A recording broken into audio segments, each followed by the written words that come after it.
केंद्रीय कार्मिक एवं लोक शिकायत राज्य मंत्री डॉक्टर जितेंद्र सिंह आज नई दिल्ली में विशेष अभियान 2.0 पोर्टल का शुभारंभ करेंगे।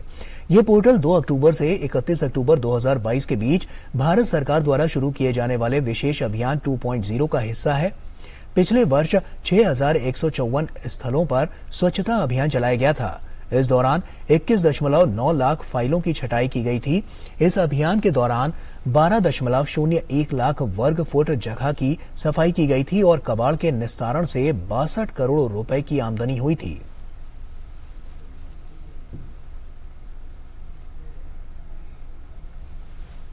अनुज यादव हमारे सहयोगी हमारे साथ जुड़ रहे हैं। अनुज का रुख करते हैं। अनुज,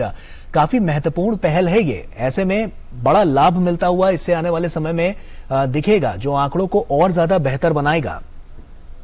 देखिए गौरव, मैं अगर इसके अभियान की बात करूं तो इसको वर्ष 2021 में यानी पिछले वर्ष इसको शुरू किया गया था। और अगर हम इस अभियान के बारे में अगर आसान शब्दों में अपने दर्शकों को बताना चाहें तो 2 अक्टूबर यानी गांधी जयंती के मौके पर इस अभियान 2 की शुरुआत की जाएगी, जो पूरे महीने भर यानी 31 अक्टूबर तक चलेगा। इस अभियान 2 के तहत जितने भी देश भर के अंदर सरकारी दफ्तर हैं, खासतौर से जो केंद्र सरकार के हैं, उन दफ्तरों के अंदर अभी तक जितने भी फाइलों पर लंबित मामले पड़े हैं उनका निपटान किया जाएगा और स्वच्छता का भी एक मुहिम चलाई जाएगी। हम जानते हैं कि पिछले वर्ष प्रधानमंत्री नरेंद्र मोदी की पहल पर जब इसकी शुरुआत हुई थी तो पिछले बार काफी फाइलें ऐसी पेंडिंग पड़ी हुई थी जो काफी वर्षों से या महीनों से पड़ी हुई थी। लेकिन जब ये एक विशेष अभियान चलाया गया तो इससे जो आम लोग हैं, आम जनता है, उसको भी फायदा मिलता है और सरकारी दफ्तरों के चक्कर काटने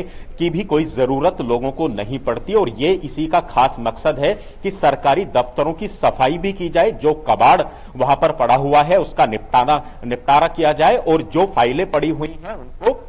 पूरा किया जाए। अगर मैं बात करूं तो इस बार जो चयनित की गई है जगहें, खासतौर से रेलवे स्टेशनों को किया गया है, डाकघरों को किया गया है और जितने भी केंद्र सरकार के दफ्तर हैं, चाहे वो देश के अंदर हो या दुनिया भर के अंदर, चाहे हमारे मिशन हैं या दूतावास हैं, वहां पर भी लगातार ये मुहिम पूरे महीने भर अक्टूबर तक चलेगी। और सबसे बड़ी बात यही है कि हमारे राष्ट्रपिता महात्मा गांधी को एक सच्ची श्रद्धांजलि और एक नमन करने का दिन होगा, क्योंकि हम जानते हैं कि जो स्वच्छता अभियान है प्रधानमंत्री नरेंद्र मोदी ने जिसकी शुरुआत 2014 में की थी, इसको लगातार आगे बढ़ाया जा रहा है। और राष्ट्रपिता महात्मा गांधी भी स्वच्छता के प्रति काफी जागरूक थे और लोगों से कहते थे कि आप जहां भी आप काम करते हैं, जो आपका कार्यस्थल है, वहां की सफाई वहां के उन्हीं लोगों की जिम्मेदारी भी बनती है। तो निश्चित तौर पर हम कह सकते हैं कि आज जो माननीय मंत्री जो डॉक्टर जितेंद्र सिंह है, वह आज जो इसकी शुरुआत करेंगे वो एक पोर्टल की शुरुआत करेंगे,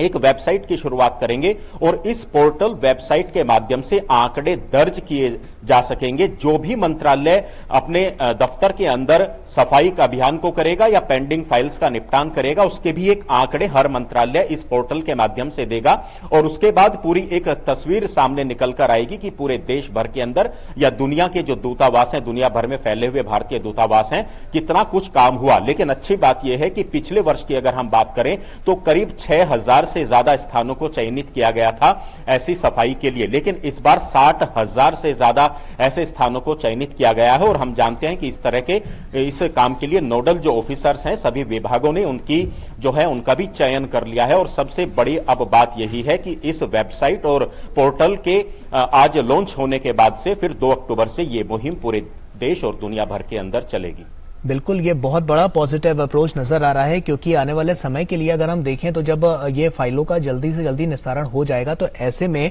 जो लोगों की समस्याएं हैं वो जल्द से जल्द दूर हो पाएंगी और लोगों तक जो सुविधाएं हैं सरकार की वो जल्द से जल्द यहां तक पहुंच पाएंगी। ऐसे में लोगों को बहुत बड़ा फायदा मिलेगा, यहां पर आम जनता को बहुत बड़ा फायदा मिलेगा।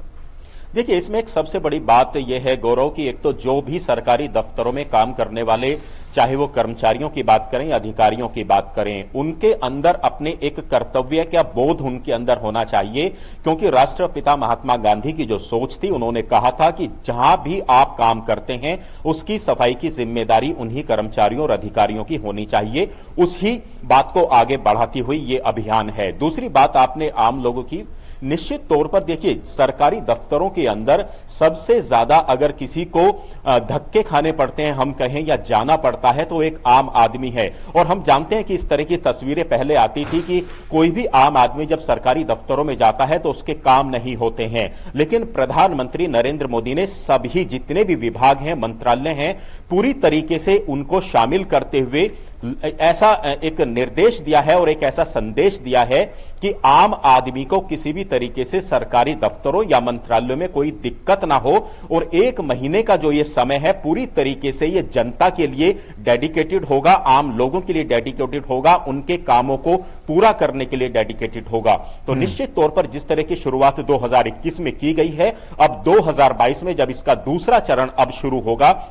तो उम्मीद की जानी चाहिए कि एक सरकारी दफ्तरों की जो अमूमन लोगों के मन में जो एक तस्वीर बनी हुई है वो तस्वीर दूर होगी। और अब क्योंकि डिजिटल माध्यम है, हम जानते हैं, और ई फाइलों पर काम होता है, और यह भी केंद्र सरकार की और प्रधानमंत्री नरेंद्र मोदी की एक बहुत बड़ी मुहिम रही है कि अब जितने भी दफ्तर हैं उनको फाइलों से उनको दूर करना है, सारा काम डिजिटल रूप में होना चाहिए। ई फाइलें आजकल सब दफ्तरों के अंदर लगातार बनी हुई हैं और उस पर और तेजी से आगे काम चल रहा है। लेकिन प्रधानमंत्री नरेंद्र मोदी ने लगातार इस बात को भी कहा है कि भले ही ई फाइलों के माध्यम से अब काम हो रहा हो, लेकिन कोई भी काम एक तय समय सीमा से ज्यादा पेंडिंग नहीं होना चाहिए। और ये जो विशेष अभियान की शुरुआत है यही उसका एक दूसरा हिस्सा अक्टूबर से शुरुआत इसकी होगी। बिल्कुल, सफाई की सफाई भी हो गई और उसके बाद जो निस्तारण से 62 करोड़ रुपए की आमदनी भी हो गई। तो कहीं ना कहीं अब अगर हम देखें तो एक जरिया ये भी है कि जिस तरह से लोगों की समस्याएं तो हल हो ही रही हैं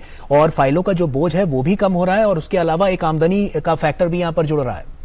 देखिए, ये बात बिल्कुल निश्चित तौर पर हम जानते हैं कि क्यों लगातार जितने भी आजकल सरकारी दफ्तरों के अंदर कार्य क्षमता भी बढ़ रही है, कार्य भी बढ़ रहा है, तो ऐसे में जो जगहें हैं वो सीमित जगहें हैं। अगर हम एक किसी मंत्रालय की बात करें या सरकारी दफ्तर की बात करें तो वहां निश्चित तौर पर कार्य पिछले कुछ वर्षों के अंदर बढ़ा है, क्योंकि सरकारी योजनाएं जिस तरीके से लगातार केंद्र सरकार की तरफ से आती हैं तो लोगों की भी जरूरत पड़ती है। ऐसे में इसका एक सबसे बड़ा फायदा यह होता है कि जो पिछला कबाड़ के रूप में अगर कुछ सामान उन दफ्तरों के अंदर पड़ा है तो उसको डिस्पोज ऑफ किया जाए, उसको निकाल दिया जाए। और हम जानते हैं कि जब इस तरह के कबाड़ को ऑक्शन किया जाता है तो उससे कमाई भी होती है। तो दूसरी सबसे बड़ी बात यह है कि उसी संस्थान को, उसी सरकारी दफ्तर को, मंत्रालय को उस कबाड़ के माध्यम से कमाई भी होती है और दफ्तरों के अंदर जो जगह है वो उसकी बढ़ोतरी होती है ताकि आगे आने वाले समय में और अच्छे बेहतर तरीके से वहां पर कार्य को किया जा सके। और यही एक सबसे बड़ा मकसद इस मुहिम का है कि आमदनी भी हो कबाड़ को बेचकर, जो लोगों का पेंडिंग कार्य हैं वो भी पूरी तरीके से हो और जगहों का एक अच्छे से हम कहें तो प्रबंधन हो। अगर जगहों का अच्छे से प्रबंधन होता है तो निश्चित तौर पर वहां की कार्य क्षमता में बढ़ोतरी देखने को मिलती है। गौरव, निश्चित तौर पर बहुत बहुत शुक्रिया अनुज, तमाम जानकारियां हमसे साझा करने के लिए।